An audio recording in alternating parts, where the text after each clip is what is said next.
عزیز سامعین السلام علیکم۔ آج ہم اس حقیقت پر بات کریں گے کہ جس طرح ہم اپنے گھروں اور کپڑوں کو صاف رکھتے ہیں، اسی طرح اپنے روحانی دل یعنی قلب کی صفائی کیسے کی جائے تاکہ وہ اللہ کی تجلیات کا مرکز بن سکے۔ دل کی صفائی کے حوالے سے پہلا اہم ترین نقطہ توبہ اور استغفار کی کثرت ہے، کیونکہ گناہ دل پر سیاہی کا قطرہ بن کر گرتا ہے اور سچی توبہ اس سیاہی کو دھو دیتی ہے، جیسے صابن کپڑے کے داغ کو ختم کر دیتا ہے۔ آئیے تفصیل جانتے ہیں۔ دل کی صفائی کے سفر میں پہلا اور سب سے بنیادی قدم توبہ اور استغفار کی کثرت ہے، کیونکہ یہی وہ دروازہ ہے جہاں سے گزر کر بندہ اللہ کی دوستی کی منزل تک پہنچتا ہے۔ معزز سامعین، یاد رکھیے کہ توبہ صرف زبان سے چند الفاظ ادا کرنے کا نام نہیں ہے، بلکہ یہ اللہ کی طرف ایک ایسی سچی پلٹ ہے جو انسان کی پوری باطنی کائنات کو بدل کر رکھ دیتی ہے۔ ہمارے پیارے آقا حضرت محمد مصطفیٰ صلی اللہ علیہ وآلہ وسلم نے ایک بار ارشاد فرمایا کہ جب مومن کوئی گناہ کرتا ہے تو اس کے دل پر ایک سیاہ نقطہ یعنی ایک کالا نشان لگا دیا جاتا ہے۔ اب ذرا اس بات کی گہرائی کو ایک مثال سے سمجھیں کہ جیسے ایک بالکل سفید اور صاف شفاف کپڑا ہو اور اس پر سیاہی کا ایک چھوٹا سا قطرہ گر جائے تو وہ دور سے بدنما نظر آتا ہے۔ اسی طرح ہمارے چھوٹے بڑے گناہ ہمارے دل کی نورانی چادر پر سیاہ دھبے بن کر ابھرتے ہیں۔ اب اگر وہ بندہ توبہ کر لے، اپنے رب سے شرمندگی کے ساتھ معافی مانگ لے اور اس گناہ کو ہمیشہ کے لیے چھوڑ دے تو اللہ تعالیٰ اس کے دل سے وہ نقطہ مٹا دیتا ہے اور اس کا دل دوبارہ شیشے کی طرح چمکنے لگتا ہے۔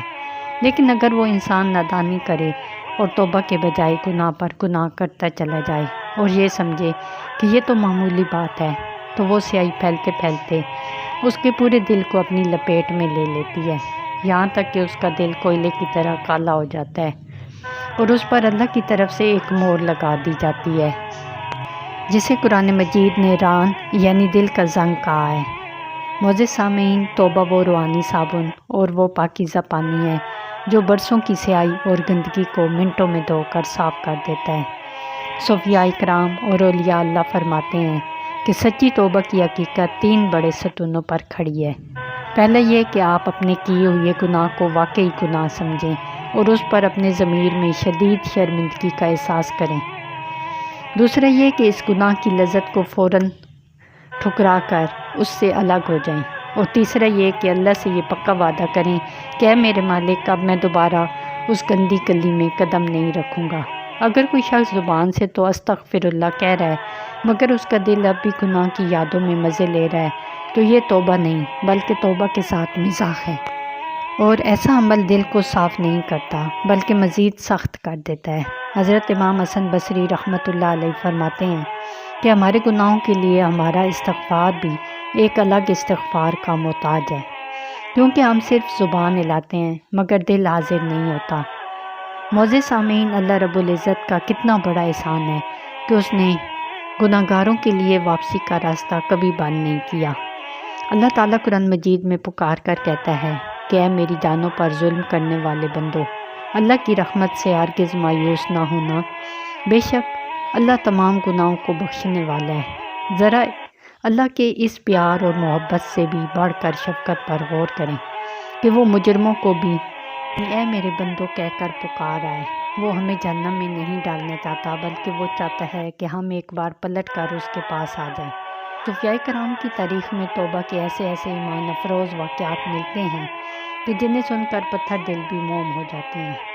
حضرت فضیل بن عیاض رحمۃ اللہ علیہ کا قصہ ہمیں یہی سبق دیتا ہے کہ توبہ کی ایک سچی گھڑی انسان کو ڈاکوؤں کے سردار سے اٹھا کر وقت کا ایک قطب اور ولی بنا سکتی ہے۔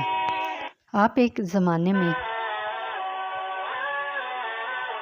مشہور ڈاکو تھے اور ایک بار دیوار پھلانگ کر کسی برے ارادے سے جا رہے تھے کہ اچانک فضا میں کسی کی تلاوت کی آواز گونجی جو قرآن کی یہ آیت پڑھ رہا تھا کہ کیا ایمان والوں کے لیے اب بھی وہ وقت نہیں آیا کہ ان کے دل اللہ کے ذکر سے ڈر جائیں۔ یہ کلام الہی جیسے ہی ان کے کانوں سے ٹکرایا تو ان کے دل کی دنیا ہی بدل گئی اور انہوں نے دیوار کے اوپر کھڑے کھڑے ہی آسمان کی طرف منہ کر کے پکارا کہ اے میرے رب وہ وقت آ گیا ہے، میں تیری طرف پلٹ آیا ہوں۔ بس اسی ایک سچے جملے اور ندامت کے ایک آنسو نے ان کے دل کی ساری سیاہی دھو دی، اور وہ اللہ کے اتنے مقرب بنے کہ آج بھی ان کا نام ادب اور احترام سے لیا جاتا ہے۔ سامعین، آج ہم اکثر یہ شکایت کرتے ہیں کہ ہمارا دل سخت ہو گیا ہے، نماز میں رونا نہیں آتا، ذکر میں سکون نہیں ملتا اور نیکی بوجھ لگتی ہے۔ یاد رکھیے، اس کی اصل وجہ وہی گناہوں کا گند ہے جو ہم نے توبہ نہ کر کے اپنے دل پر چڑھا لیا ہے۔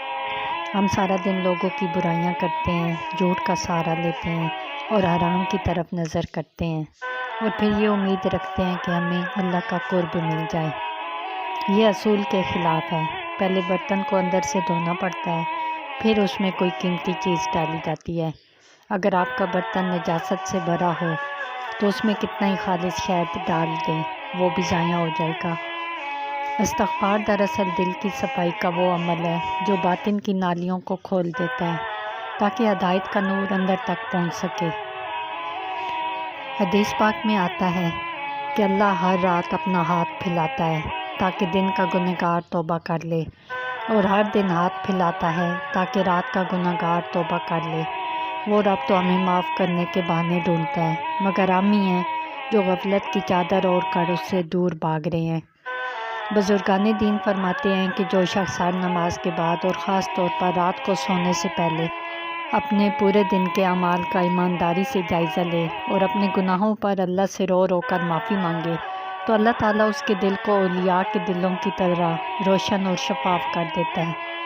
استغفار کی برکت صرف دل کی صفائی تک محدود نہیں ہے، بلکہ یہ رزق میں برکت لاتا ہے، پریشانیاں دور کرتا ہے اور اولاد جیسی نعمتوں کا سبب بنتا ہے۔ معزز سامعین، ابھی سانسیں چل رہی ہیں اور توبہ کا دروازہ چوپٹ کھلا ہے۔ اس سے پہلے کہ ہماری آنکھیں بند ہو جائیں اور ہم اللہ کے سامنے ایک کالا اور گندا دل لے کر حاضر ہوں، ہمیں اپنے رب کو منا لینا چاہیے۔ آج یہ عہد کریں کہ ہم اپنی تنہائیوں کو پاک کریں۔ دل توبہ کے نور سے چمکنے لگے گا تو پھر اس میں اللہ کی محبت کا بیج بھی جڑ پکڑے گا اور سجدوں میں وہ لذت ملے گی جو بادشاہوں کو تخت پر بھی نصیب نہیں ہوتی۔ تو آئیے آج سے ہی اپنی زبانوں کو استغفار کے وظیفے سے تار رکھیں اور ندامت کے وہ دو آنسو بہا لیں جو جہنم کی آگ کو ٹھنڈا کرنے اور دل کو اللہ کا گھر بنانے کے لیے کافی ہیں۔ معزز سامعین، توبہ اور استغفار کے اس پہلے اور انتہائی ضروری مرحلے کے بعد اب ہم دل کی صفائی کے دوسرے اور سب سے طاقتور نقطے کی طرف بڑھیں گے جو دل کو بیدار کرنے اور اسے رب کی تجلیات کا مرکز بنانے کا اصل ذریعہ ہے، یعنی کثرت ذکر الہی۔ بالکل یہی سچ ہے جس کے بارے میں حدیث پاک میں آتا ہے کہ ہر چیز کے لیے ایک سائیکل یعنی پالش ہوتی ہے، اور دلوں کی پالش اللہ کا ذکر ہے جو دل کے ہر قسم کے زنگ کو اتار کر اسے شیشے کی طرح چمکدار بنا دیتا ہے۔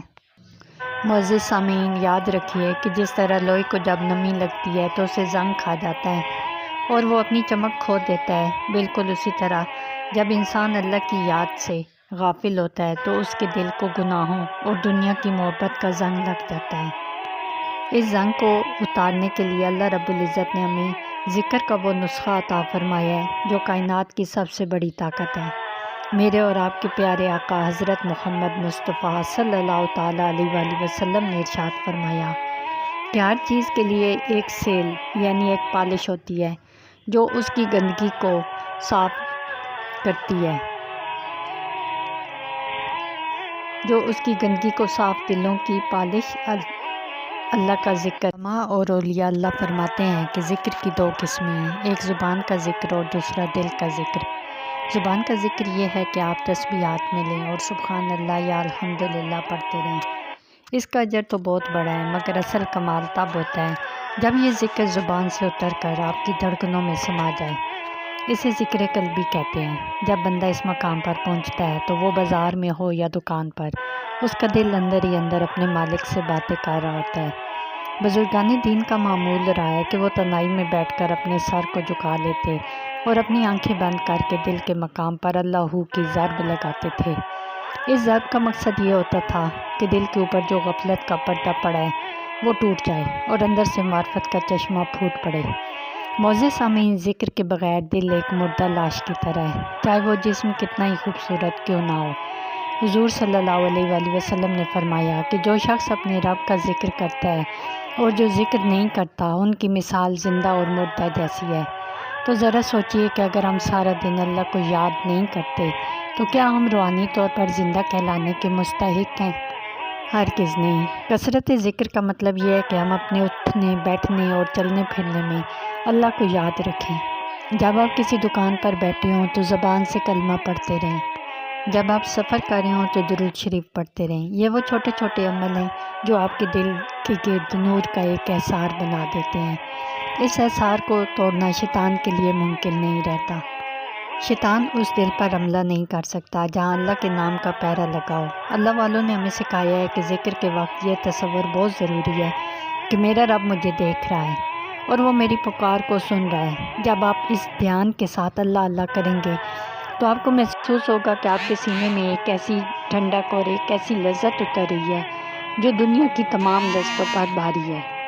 یہی وہ لذت ہے جسے پانے کے بعد انسان کو نہ کسی کی تعریف کی پرواہ رہتی ہے اور نہ کسی کی برائی کا غم۔ وہ ہر حال میں اپنے مالک سے راضی ہو جاتا ہے۔ آج ہمارے معاشرے میں جو بے چینی اور بے سکونی ہے، اس کی سب سے بڑی وجہ اللہ کے ذکر سے دوری ہے۔ ہم نے موسیقی کو روح کی غذا بنا لیا ہے، حالانکہ موسیقی تو روح کو مردہ کرتی ہے، جبکہ ذکر روح کو جلا بخشتا ہے۔ میری آپ سب سے گزارش ہے کہ روزانہ ایک وقت مقرر کریں، چاہے وہ صبح کا ہو یا رات کا، جس میں آپ تمام دنیاوی چیزوں کو چھوڑ کر صرف اپنے رب سے لو لگائیں۔ اس وقت موبائل فون کو دور رکھیں اور صرف اللہ کی تسبیح کریں، اور جب آپ اللہ کا نام لیں تو یہ محسوس کریں کہ اس نام کے نور سے میرا پورا وجود روشن ہو رہا ہے۔ بزرگان دین فرماتے ہیں کہ جو شخص پابندی سے ذکر الہی کرتا ہے، اللہ تعالیٰ اس کی آنکھوں میں وہ نور پیدا کر دیتا ہے کہ اسے حق اور باطل کا فرق نظر آنے لگتا ہے۔ ذکر سے دل کی زمین نرم ہو جاتی ہے، اور جب زمین نرم ہوتی ہے تو اس میں نیکیوں کے پودے آسانی سے اگتے ہیں۔ اگر آپ کا دل سخت ہے اور آپ کو رونا نہیں آتا تو کثرت سے اللہ کا ذکر کریں، کیونکہ ذکر وہ بارش ہے جو پتھر دل کو بھی موم بنا دیتی ہے۔ اللہ تعالیٰ ہمیں اپنی یاد میں فنا ہونے کی توفیق عطا فرمائے، آمین۔